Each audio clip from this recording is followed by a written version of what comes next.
Hey, good morning, Southmore Baptist Church. We are meeting out here in the lobby, if you can't tell. No, don't have very much announcements, but the big announcement is we lost power, all right? And so we are all hanging out together. This is an experience we've never experienced. Hey, you know, since January, we've had new things happen. This is just another new thing. I mean, we don't know what's going to happen next, but we are definitely ready for anything coming up in the future. And so we want to say thank you for tuning in, but just let you know, we don't have services today at 10:45, just the 9:30 service today, but we hope that you are having a good week. The storms were crazy last night, but the announcement I do have is we still have camp this Monday for our youth. And that's going to start tomorrow, and I'm asking all parents, just because we got a lot more kids than I expected, so we're going to have parents shuttle the kids to camp tomorrow at Eagle Heights Baptist Church, and I posted that in the link for where the address is in the group text. And so if you have any questions at all, just make sure you're there by 6:15, and we do ask, youth ministers are asking for you to have a mask provided for your child for when we do transfer students home and all that. If they could wear masks inside the car, that would help us out tremendously. And then we have moved services all outside because of coronavirus. And so, hey, it's back. We're taking it back old school, Falls Creek in the Tabernacle, because it's supposed to be 103, 102 degrees. And back in my day, we had to wear jeans and shirts tucked in. So you're going to get a little taste of what we went through, and it's going to be a blessed, fun week, and we're excited what God's going to do. So youth, I'll see you tomorrow at Eagle Heights Baptist Church at 6:15. All right. And I want to welcome all of you for joining today. So thank you. I echo that. It's 2020. What can we say? You just don't know what to expect. It's 2020. When we live, we'll never say 2020 vision and mean the same thing anymore. Anyway, we're having a retro service today. It's all unplugged, and I'm excited about that. I hear that's the way they did it back in the Old Testament and New Testament times. They had stringed instruments and pipes and horns and all of these things, and they just made a joyful noise to the Lord. And they didn't even have screens with the words on it. So today, we're doing a retro service. So I hope you know most of these words. If you don't, just make some up. But for most of you, you probably sung the song Heaven Came Down a few times. So we're going to start with that. Oh, what a wonderful, wonderful day. Oh, what a wonderful, wonderful day. Day I will never forget. After I wandered in darkness away, Jesus my Savior I met. Oh, what a tender, compassionate friend. He met the need of my heart. Shadows dispelling with joy and joy. He made all the darkness depart. Oh, heaven came down and glory filled my soul. When at the cross the Savior made me whole. My sins were washed away, and my time was turned to day. Heaven came down and glory filled my soul. Well, now I have a hope that will surely endure after the passing of time. I have a future in heaven for sure. There in those mansions sublime. And it's because of that wonderful day when at the cross I believe. Riches eternal and blessings eternal from His precious gift I receive. Oh, heaven came down and glory filled my soul. When at the cross the Savior made me whole. My sins were washed away, and my night was turned to day. Heaven came down and glory filled my soul. In golly, a long time ago, I went to a crusade meeting, and I wasn't a Christian yet, but all my college buddies were telling me about Jesus, and I was arguing with them. And one day they drugged me to this place, where a guy preached the gospel, and I heard it for the first time. It made sense for the first time in my life as an 18-year-old. And one of the songs we sang that night was "Heaven Came Down and Glory Filled My Soul." So that's been a special song for me for a lot of decades now. And the song "He Touched Me," that's a special song for me too, because I used to sing that at the First Baptist, at Eaton First Baptist Church, just north of Greeley, Colorado, where I went to school. And that was the first church I ever attended after becoming a Christian. And we sang the song "He Touched Me." And a few years down the road after that, I got a chance to witness to my mom, who didn't know the Lord, and she accepted Christ at the little kitchen table. And then "He Touched Me" became one of her favorite songs of all time. So I know when you sing songs, you don't just sing a song, you sing a memory that goes along with that song. And so just wanted to share you a little bit of my memories, and I know you've got some too, as we sing together to the Lord. We're not just singing words, we're singing from our heart to the one who loved us so much that he gave his only son to save us.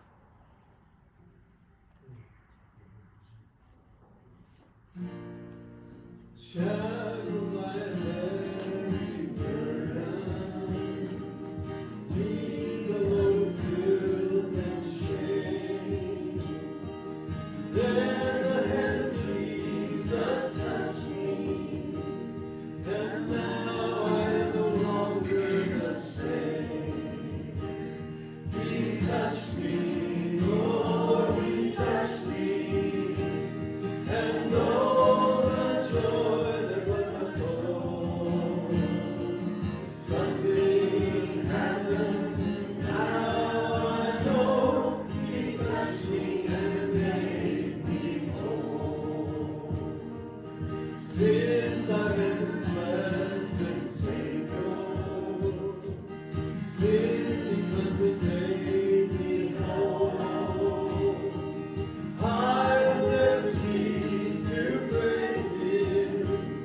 I shouted while eternity rolls. He touched me, oh, he touched me, and oh, the joy that fills my soul.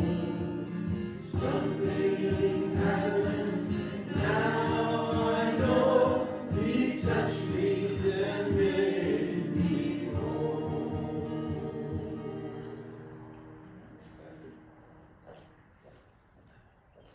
Jeremiah chapter 33, verse 3. Jeremiah hears from God, and God says, "Call to me, and I will answer you, and I will tell you great and unsearchable things that you do not know." We don't always know why things happen.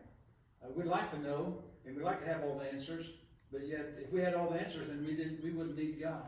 And even this morning, as I think about this, okay, Lord, what else can happen? I mean, you know, we've already reached to the edge and we've fallen off, and we've not hit the ground yet, but are we going to get hit by something else before we hit the ground? But God is faithful, and this is one of those memories that we'll never forget. This Sunday morning, no electricity, and we've got a handful of people, but I think about the morning itself, and I do think about the early church, where it would just start in house churches and just a handful of people who never took their eyes off the Lord. And I believe it's still true today. It wasn't Jeremiah's day. And we hear God say, "Call to me, and I will answer." In other words, if we're not calling, he's not answering. And so we've got to call. He promises to answer, but not only that he will tell us personally. Not just going to tell the preacher, but tell every one of his children great and unsearchable things that we do not know. Let's call on him this morning. Father, thank you again for the morning, and yes, the surprises, the kind of surprises we really don't want to experience, but yet here we are again, finding new challenges, the unknowns, the unexpected. But Lord, I thank you again that you're a God of control, you're sovereign, you're on your throne. There's no surprises in heaven. And so, Lord, we don't know why things always happen, but we know, Lord, that you're still in control. And we're asking you, just in Jeremiah's day, when the invitation was given to him, when God, you said to Jeremiah and your people, just call me, and I will answer. You never cease to answer. And so this morning we're calling on you. We're asking for great faith. We're asking for favor. We're asking for grace. We're asking just for, Lord, that we'll just be your children, and what we do and what we say and how we respond to these challenges of life, that truly others will see the faith that we have, and we'll make a difference in someone else's life. So Lord, continue to bless our morning. We pray in Jesus' name. Amen. Light of the world, you step down into darkness. Open my eyes, let me see beauty that makes his heart adore you. Hope of a life spent with you. Here I am to worship. Here I am to bow down. Here I am to say that you're my God. You're altogether lovely, altogether worthy, altogether wonderful to me.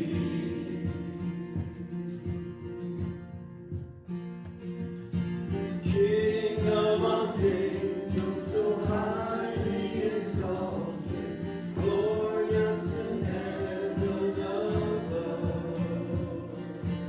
Humbly you came to the earth you created, all full of safety came home. So here I am to worship, here I am to bow down, here I am to say that you're my God. You're altogether lovely, altogether worthy, altogether wonderful to me. And I'll never know how much it costs to see my sin upon that cross. I'll never know how much it costs to see my sin upon that cross. I'll never know how much it costs to see my sin upon that cross. No, I'll never know how much it costs to see my sin upon that cross. So here I am to worship, here I am to bow down, here I am to say that you're my God.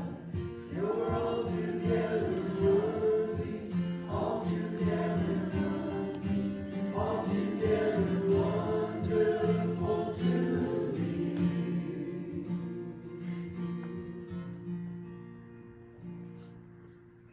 Gee, a lot of you know a lot of these words. That's a good one. You're faking it really well. Here's a song I bet you've sung before. Any of you know a song called How Great Thou Art? Oh Lord my God, what mighty and awesome wonder, consider all the world thy hands have made. I see the stars, I hear the rolling thunder, thy clouds around the universe display. Then sings my soul, my Savior God to thee. How great thou art, how great thou art. Then sings my soul, my Savior God to thee. How great thou art, how great thou art. And when I sing that God is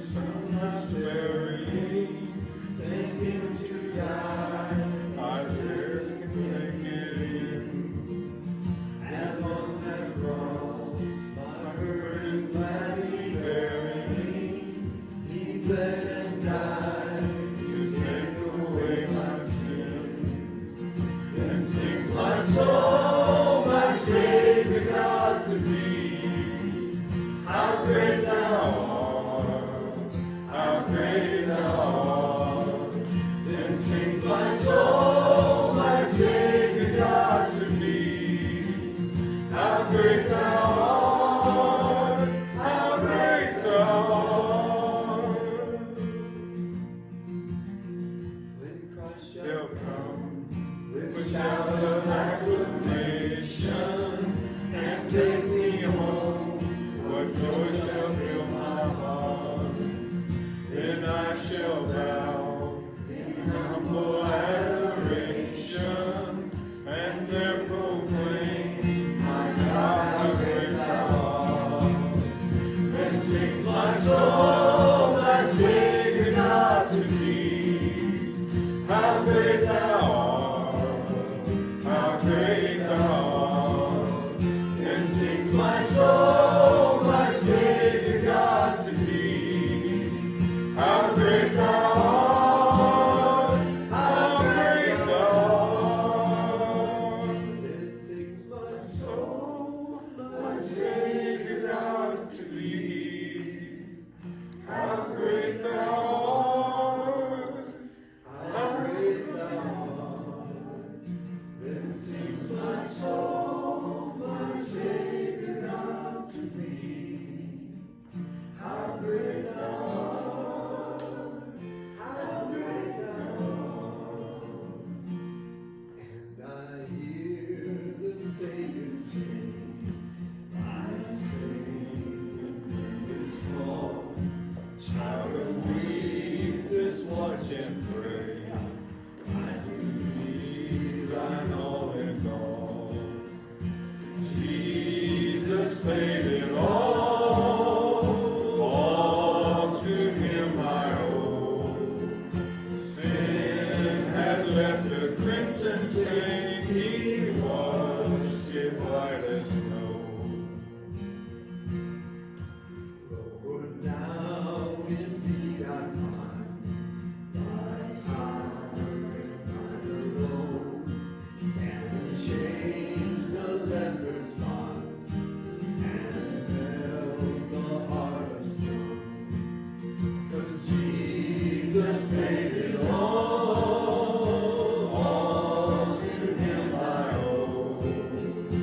Sin had left a crimson stain, he washed it white as snow. And when before the throne I stand in the complete, I was died my soul to sing, my lips shall still repeat. Jesus made it all to him I owe. Sin had left a crimson stain, he washed it white as snow. Yes, Jesus paid it all to him I owe. Sin had left a crimson stain, he washed it white as snow.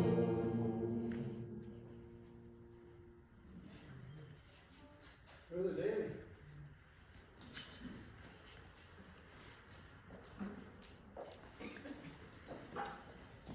Bless the Lord, O my soul, and all that is within me. Bless his holy name.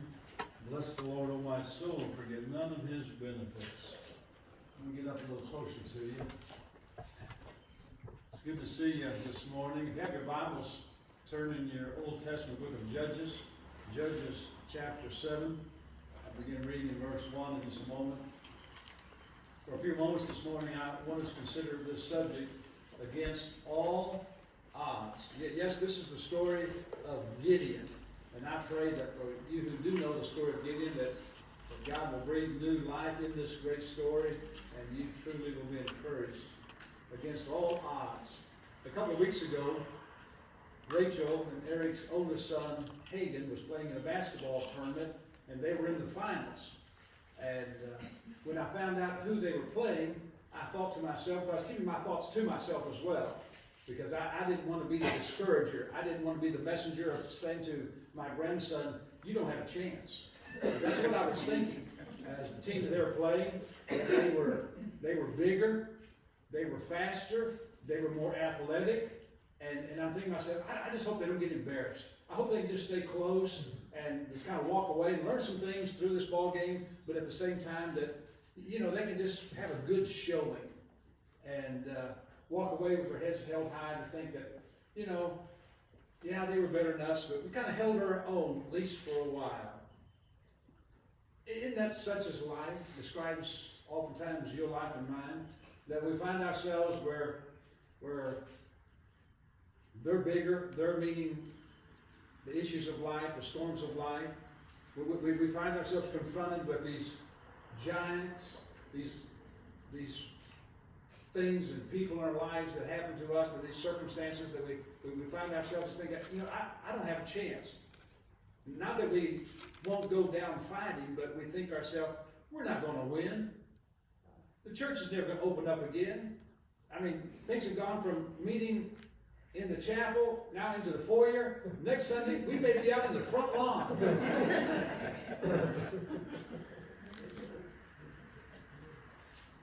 In the book of Judges, we find and discover a man by the name of Gideon. And if there was ever an underdog in Scripture, it was Gideon. He was a farmer. He was living in fear like the rest of the Israelites. The Midianites, they were a warring people who would invade the northern Israel, and especially during harvest time, that they would come and that they would let Gideon and all of God's people do all the work. They plant the seed, they cultivate, they water, they harvest, and then about time they put the grain in the barns. Here comes the Midianites, and they would just swarm in. In fact, the Bible describes them in Judges chapter 6, verse 5. They came like swarms of locusts, and they just took everything that they could take and burned the rest and left just disaster behind. But all that changed one day when an angel appeared to Gideon. He was thrashing, knowing in his heart and mind that yes, year after year, the Midianites were going to show up and they're going to take everything they worked hard for, but still yet, and here's a great lesson, Gideon was faithful. He planted the seed every year. He did his work as a farmer, and now he's thrashing the grain, and an angel appears and says to Gideon, the Lord is with you. What a message. When the bottom falls out, when the coronavirus is spiking, we're almost waiting for the shoe to fall, our throat to get sore, headache, achy and feet. You know, we think, do I have the virus now? By the way, am I the only one that ever thinks that sometimes? You wake up in the morning kind of achy, your throat's kind of scratchy, kind of headache, kind of hurt, you know, and just like, do I have the virus? It seems like we're just waiting for bad news. And now with the question of school starting, it's going to start, it's not going to start. Am I going to send my kids to school? Is it going to be putting my kids in more danger? And on and on. If I don't take my kids to school, or who's going to take care of them? I got to go to work, I got to pay the bills. The electric bill still comes in, the rent still comes in. What am I going to do? Wouldn't you like an angel to appear to you and say, the Lord is with you? By the way, you don't need an angel, okay? God promises us He's always with us. Not just an angel. His Spirit abides in you and me, and we have the great assurance that Christ is in us, the hope of glory. And sometimes in the circumstances of life, we forget about all that. But here we find Gideon learning those lessons that God is in control. As I said, he's just a farmer. And I know when I say just a farmer, that would be an insult to farmers. Well, I said just a farmer. I mean, if it wasn't for the farmers, we'd go hungry. So we truly are indebted. My stepdad was a farmer, and I knew the life of a farmer for about 5 or 6 years. I worked on his farm. But Gideon was a farmer, and God said this to Gideon. Gideon, you are a mighty warrior. And I'm thinking, what Gideon perhaps was thinking, who, me? A mighty warrior? But God, I just work with my hands. I'm just a farmer. Yeah, I do work hard, but I'm not a warrior. I'm not made out to go into battle. I'm not a soldier. God says you're a mighty warrior. Everything else says of Gideon, you're just a nobody. You're an underdog. No one knows your name. Notice in Judges chapter 7, verse 1. The Bible says, early in the morning, Jerubbaal, that is Gideon, and all his men camped at the spring of Harod. The camp of Midian was north of them in the valley near the hill of Moreh. And of course, you know the story, how God takes Gideon and 300 men and defeats. I'll just tell you how the story ends before I get to the end. But Gideon and 300 men defeats the Midianites, who were 135,000 strong. You're talking about against all odds. Notice 2 or 3 things as we think about against all odds and Gideon and those 300 men. First of all, notice in Judges chapter 7, verse 7, I want you to notice Gideon's army. And the Bible says, the Lord said to Gideon, with 300 men that lacked drinking water, I will save you and give the Midianites into your hands, and let all the others go home. Gideon started out with 32,000 men. And the odds were about 1 to 4. 32,000 against 135,000. Gideon was thinking, well, at least we got a fighting chance. But then God says, no, now I want you to send the majority home, and I want you to keep 300 men. That's a lot to take in. Again, God says, I'm with you. You're a mighty warrior. And then Gideon gets the news. God says, you're going to win. Notice the purpose in all of this that I believe that God had in mind. In Judges chapter 7, verse 21, the Bible says, when each man held his position around the camp, all 300 men, and all the Midianites, listen, they cried out and they fled. Again, the Midianites were a terrible people. They were a godless people. That they would come in, and we've seen what we've seen on our television the last few weeks of the rioting and all that's going on in some of our cities, and we say how sad it is. But what we've seen on our television, what we've seen and read in the newspaper, has nothing compared to the Midianites. The Midianites, that they would come in and they would raid the villages and the people. They would kill the men. They would rape the women. They would loot everything. They would take anything that was valuable to them. And what they could not take, they would burn. Year after year. And God's now raising up Gideon to defeat the enemy. What does this say to you and me? A story like this. I believe, church, it says, don't give up on God. When things are at its worst, don't give up on God. He's still on his throne. He still invites us to call on him, and he will answer us. But notice, secondly, not only the purpose I believe that God had in mind, but also the people God had in mind. Notice how God often uses just a handful of people to do his work. And it's usually not the who's who. It's not the popular. It's not the one who shines on campus. Not that wonderful person, that individual who kind of rises above everybody else and everybody knows his name and he's a who's who on campus. No, oftentimes, and most of the time, that God uses the no-names and the nobodies, and sometimes even the nothings. In 1 Corinthians chapter 1, verse 27, Paul writes this, God chose, listen, the foolish things to shame the wise. God uses the foolish things of the world. God chooses the no-names of the world to shame the wise. God chooses the weak of the world to shame the strong. Can you relate to that? I remember as a kid growing up, and I really felt like I was a nobody. And not to feel sorry for myself, but I felt sorry for myself. I came up and mom and dad divorced when I'm 3 years old, and being a kid who, in a single parent home back in the 50s, it was different than it is today. It's sad to say that it's pretty normal now today that homes are broken and kids go to school without a mom or dad, and they have single parents usually, and oftentimes. And I thought that I'm a nobody.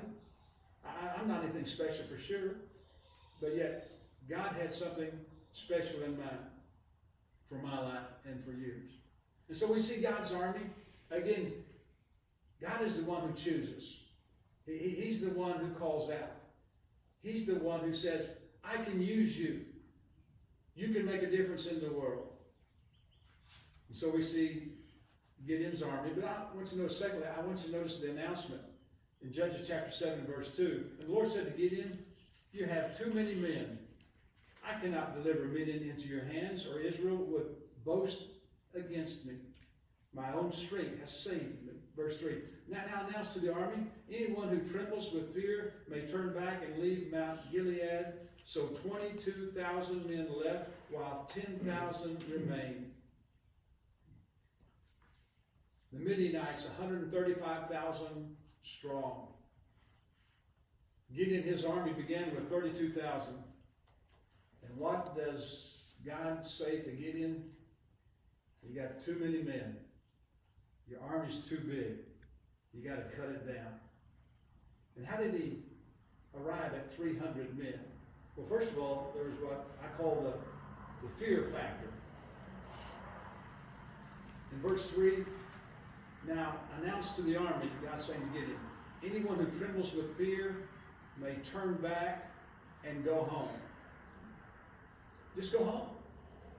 If any of you are afraid that you can't handle this war that this battle that we're about to enter, just go home. And so we find the bulk, 22,000 men went home.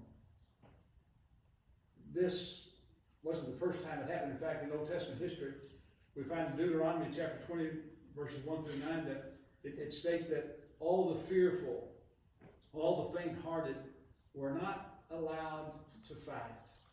And so 22,000 soldiers went home. And that left 10,000. The second test was the taste test. Notice in verse 4, Judges chapter 7. But the Lord said to Gideon, there's still too many. Gone from 32,000 to 10,000. Take them down to the water and thin them out. And if I say, this one shall go with you, he shall go. But if I say, this one shall not go with you, he shall not go. And so Gideon took the men down to the water. And there the Lord said to him, separate those who lap up the water with their tongues as dog laps from those who kneel down to drink. And 300 of them drank with cupped hands, lapping like dogs, all the rest down on their knees to drink. But what happened? Here's the taste test. Go down to the river, and those who get out on all fours and lap like a dog with their head down, send them home. But those who come and kneel down and cup water in their hand with their head up and bring the water to their mouth, those are the ones that I want you to take with you. And so 300 lapped the water with their hand. In other words, it was a marker that they were good soldiers, that they were always looking out. They was always watching. My son Woody, our son Woody, and those who knew him, he's a pretty good sized lad. Big broad shoulders, big chest, tougher nails, and he loved to play football. Being a pastor's kid and a teacher's kid, when he got in trouble at school, we found out about it before he got home. Somehow, some way, the word would get back to one of us that he was in trouble. And so he loved football. He called it controlled violence. And he said he could hit somebody and not get in trouble. In fact, if he didn't hit someone, he'd get in trouble with his football coach. But he loved to play football, and really he loved to play linebacker, and that was his best position. He was good for about 40, 50 yards, even though he was big and stocky. For for about 40 or 50 yards. He was about as fast as anyone on the team. And he could run down the quarterback, he could run down the linebacker. But I remember him telling Hudson, Rachel's oldest, or youngest boy, who started playing football and playing the linebacker, says, Hudson, you got to keep your head up. You got to keep your head on a swivel. You got to be looking right and left and everything. You got to just survey the whole field. And that's true with any soldier. We've got to keep our head up. And we've got to keep looking and see what's around us. And so here's the announcement. Gideon, you got too many men. 32 to 10 out of 300 men. And then God says, Gideon, you're ready now to go to war. And notice the assignment in Judges chapter 7, verse 19. We've seen his army. By the way, I thought many times, kind of in my mind, as preparing this message, remember the song, some of you remember, I'm in the garden, I'm in the Lord's army. You know, when you're in vacation Bible school, and I'm in the Lord's army, and you march, and you thought you were something special, and you would just play out the part of being a soldier. Well, by the way, we are in the Lord's army. So we see his army, we see the announcement. You got too many men, but with 300, now I have what I can work with. And now we see the assignment, verse 19, Judges chapter 7, verse 19. Gideon and the 100 men with him, there were three groups of 100. The 100 men with Gideon reached the edge of the camp at the beginning of the middle watch. Just as they had changed the guard, they blew their trumpets and broke their jars that were in their hands.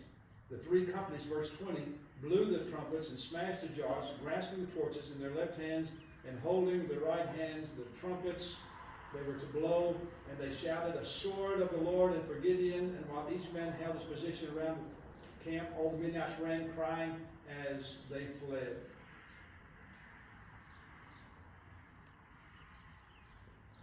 Gideon went into battle with great assurance.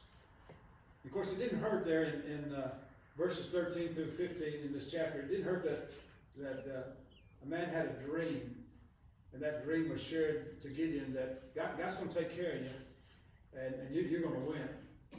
This is encouragement. If there's ever a time the church needs encouragement, it's right now. And I'm sure there's generations before me said the same thing. Pastors and preachers saying the same thing. Every time we need encouragement.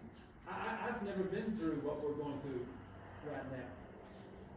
I thought, when this all came out months ago, that it'd be short-lived and maybe 30, 60 days, 90 days, we'll be back to somewhat normal, but that's not happening. I don't know when we'll get back to normal, or even if we will, what we've known before. What I need and what you need, we all need, we need encouragement. God is still with us. And we're going to win. Regardless of what's taking place right now, we're going to win. Notice the assignment that these 300 fighting soldiers, notice what they were to do. First of all, they were to blow their trumpets. The Midianites, it was night, the fourth watch, 3 a.m. in the morning, they were all sleeping. And now 300 Israelites, soldiers, surrounded the 132,000 Midianites, and now here we hear the trumpets are blowing. Remember when God said to Moses, when you go out to battle in Numbers chapter 10, verse 9, when you go to war, blow your trumpets. Now here's the picture. When Moses went out to war, and when God's people before Gideon's time went out to war, there were just one or two trumpets. And it would be a sign. Of course, to me it's like a signal to the enemy, hey, we're coming. We're coming. Okay, you're coming. We're ready. We get our swords sharp. We'll get ready for you. But listen, here's the point. There were 300 trumpets blowing at 3 a.m. in the morning. You talk about a rude awakening and people sitting up. and think, oh my goodness, this must be a massive number of soldiers invading our camp. So blow your trumpets. But listen, whether there's 1 or 2 or 300, you have a trumpet to blow. And so do I. The sound that we're ready for battle. But then notice secondly, they're to blow their trumpets, but also they're to break their jars.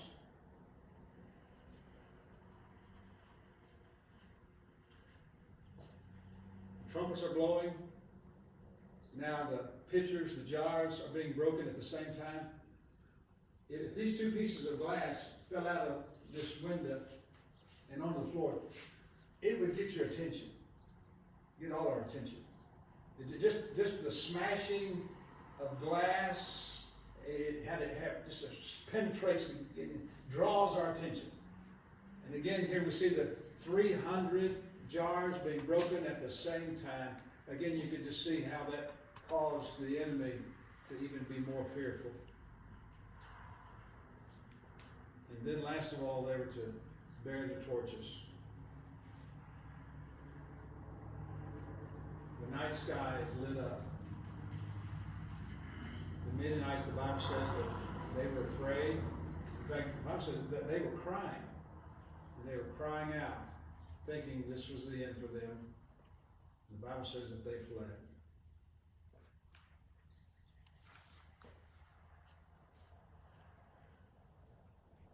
I was telling you about Hagen's basketball game. He played. His team was down about 10, 12 points with a couple of minutes to go. And I'm sitting over there, faithless pawpaw. Well, they played a good game. You know, they did okay. They're, they can walk off the floor with their head held high. I can't tell you what happened, but at the end of regulation, they're tied. They're going into overtime. And I think, well, hey, they're doing pretty good. Overtime, they'll probably still get beat, but hey, they fought a good fight. They're going to overtime, and the game's tied with 5.1 seconds left on the clock. And Hagen takes the ball, drives his basket, and they hammer him. And they put him on the floor. The good thing about that, the officials had to call a foul. If you know anything about basketball, they usually don't call a foul the last 8 or 10 seconds. But I mean, they took him to the floor, literally. His teammates picked him up, and he's on the free throw line. 5.1 seconds to go. The game's tied. The referee hands him the ball. They're not supposed to win. These kids, by the way, their jerseys, the Mamba. You know anything about the Mamba? That's Kobe Bryant's, his saying, and the Mamba means that I'm striving to be the best of the best. I mean, this is called commitment, and so the team was strong, fast, as I said. They're physical. Bumped us around, pushed us around the whole game, and so Hagen gets the ball from the official. He takes 3 bounces, which is his pre-shot routine, which he always does. And right before he shoots, there's a grandparent behind his bench hollers out, "You're gonna miss it!" And I'm thinking, how rude. I wish I was closer to you. I'd probably punch in the nose. The ball leaves Hagen's hand. Swish. Game over.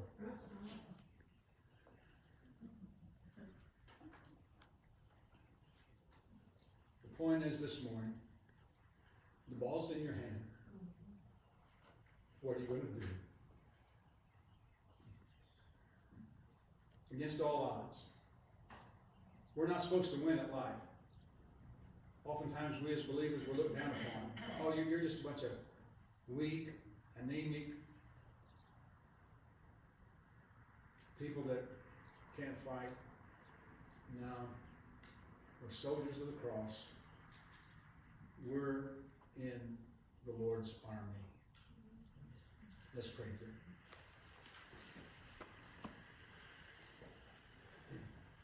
Father, I thank you for the morning. I thank you that what Satan has meant for bad, for all of us, all of God's people, you've meant for good. I thank you for those who are here and those who are listening at home. And God, I pray they've been encouraged. Lord, most of all, I pray if there's someone in the sound of my voice who've never given their heart to Christ, that they would do so today, even right now, this very moment. They can make the most important decision of their life. You tell us if we'll call on your name, you'll save us. And so this morning, if there's someone in this room or someone who's listening and you've never called on the Lord Jesus to save you, do so right now. Just simply pray, God, forgive me of my sins. Lord Jesus, I believe you died on the cross for me. Come into my heart, Lord Jesus, and save me. I love you, Lord. Thank you for saving me. Father, I pray also for your people, your army, your mighty warriors who are in the thick of battle right now. God, I pray we would realize who we are in Christ Jesus. Yes, within ourselves, we can do nothing, but with Christ, all things are possible. And so, Lord, I pray we'll go out from this place and be a warrior, we'll be salt and light and encourager to others, and especially to the household of faith, for those who are struggling right now. I pray that we would be your messenger, your witness, your encouragers to share with those who definitely need encouraging. So, Lord, continue to bless our day today. We love you in Jesus' name. Amen. Amen. Well, God bless you. Thank you for being here this morning, and thank you who are listening at home. Glad you joined us as well. Before you leave this morning, those who have gathered out here in the foyer, there's an offering plate over here to my right. If you'd like to drop something into there, well, if you're prepared to do that, we'll take that as well. God bless you. We're going to go out singing. All right, let's sing together. I heard an old story, how Savior came from glory, how he gave his life on Calvary to save a wretch like me.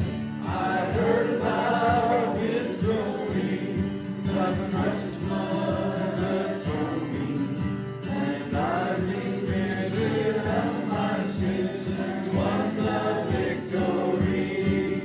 Oh, victory in Jesus, my Savior forever. He sought me and bought me with his redeeming blood.